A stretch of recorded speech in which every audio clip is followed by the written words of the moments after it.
శ్రీ గురుభ్యో నమ. భగవద్గీత 4వ అధ్యాయం జ్ఞానయోగము నుండి ఈవేళ మనం 25వ శ్లోకాన్ని పరిశీలన చేసుకుందాం.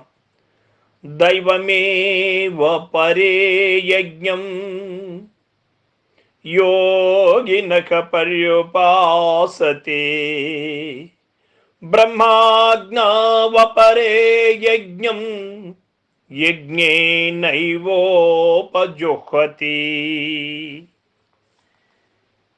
భగవానుడు చెబుతూ ఉన్నాడు, కొందరు యోగులు దేవతారాధన రూపమైన యజ్ఞముని అనుష్ఠించుతున్నారు.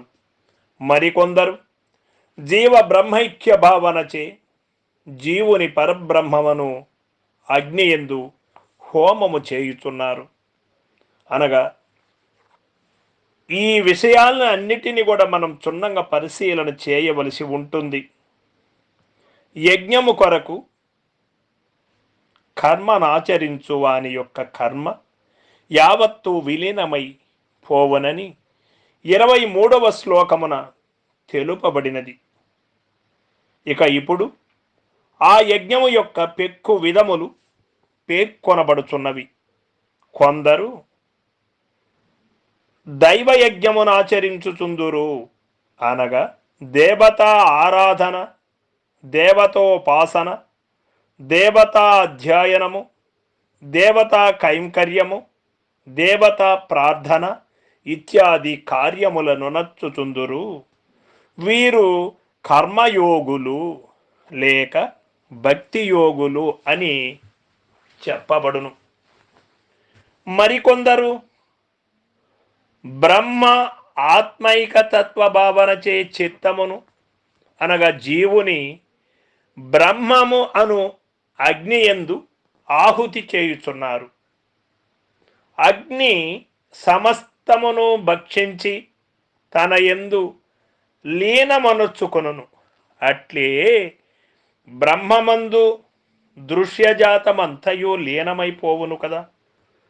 చిత్తము అనగా జీవుడు కూడా దృశ్యమున అంతర్భాగమే కనుక జీవ బ్రహ్మైక్య భావనచే మహనీయుల దానిని బ్రహ్మమను అగ్నియందు, అనగా ఆత్మయందు హోమము చేసి వైచుచున్నారు, అనగా లయింపజేయుచున్నారు అని తెలియబడుతుంది. ఇది బ్రహ్మయజ్ఞము.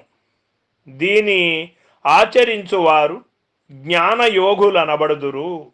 ఇట్టి యజ్ఞము చేయవారు భ్రమర కీట న్యాయముననుసరించి బ్రహ్మముతో ఐక్యమునొందుచున్నారు.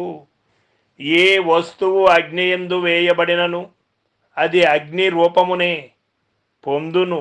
అట్లే బ్రహ్మమునందు వేల్చబడిన మనస్సు, అనగా జీవుడు బ్రహ్మస్వరూపమే అగును. అది ఏ మోక్షస్థితి. ఆత్మవిచారణ చేతను విషయ విరక్తి చేతను తన యందలి వాసనలు దృశ్య సంస్కారములు నిర్మూలము కాగా అట్టి శుద్ధ సాత్విక చిత్తము బ్రహ్మమునందు విలీనమైపోవును. అది ఏ బ్రహ్మయజ్ఞము అని మనకు చాట తెలివైనది. ఇక్కడ యజ్ఞములలో కొన్నిటిని చెప్పాడు భగవానుడు. ఏమిటి? దైవయజ్ఞము అనగా దేవతారాధన, దేవతోపాసన ఇత్యాది రూపయజ్ఞములు అన్నీ కూడా దైవయజ్ఞములు అని మనకు తెలియబడాయి. ఇక బ్రహ్మయజ్ఞము అంటే ఏమి? విచారణ చేతను, పవిత్రత చేతను చిత్తమును బ్రహ్మమందు, అనగా ఆత్మయందు విలీనమనొచ్చుట అని మనకు తెలియబడుతూ ఉన్నది. ఇక్కడ వాస్తవానికి మానవ లోకము అంతా కూడా దైవయజ్ఞములు చేస్తూ ఉన్నారు. దైవ కార్యక్రమములు ఎక్కువ మంది చేస్తూ ఉన్నారు. దైవ లక్షణములతో కలిగి ఉన్నారు. కానీ బ్రహ్మైక్య భావం కలిగి ఉన్న వాళ్ళు తక్కువ మంది ఉన్నారు. మరి ఈ బ్రహ్మైక్యము ఎట్లా, దేని చేత పొందవచ్చు? విచారణ చేత, పవిత్రత చేత, చిత్తమును బ్రహ్మమందు ఆత్మయందు విలీనమనొచ్చుట అని మనకు తెలియబడుతూ ఉంది. దీనికి ఏ మార్గం మనకు సునాయాసమైన మార్గం అన్నప్పుడు గురు మార్గమే సునాయాసమైనటువంటి మార్గం. సద్గురుమూర్తి కరుణా కటాక్షము వలన నీకు నీవెవరో తెలియబడుతుంది. నీవు వచ్చినటువంటి పని ఏమి అని తెలియబడుతుంది. ఈ భ్రాంతులు అన్నిటికీ కారణమైనటువంటి వస్తువు ఏమిటి అని తెలియబడుతుంది. ఆ కారణమైనటువంటి ఈ భ్రాంతులకు కారణమైనటువంటి వస్తువు ఏమి అనేది గురుముఖత తెలిసినప్పుడు జన్మరహితం అనేది కోరుకోకనే భ్రాంతిరహితమైనప్పుడు జన్మములు సున్నలవుతాయి. జన్మ సున్నా అనే సత్యము తెలియబడాలి అంటే, భ్రాంతిరహితము కావాలి అంటే సద్గురువే శరణ్యం. ఈ సత్యాన్ని నరకులములో వాళ్ళు తెలియుట అరుదు.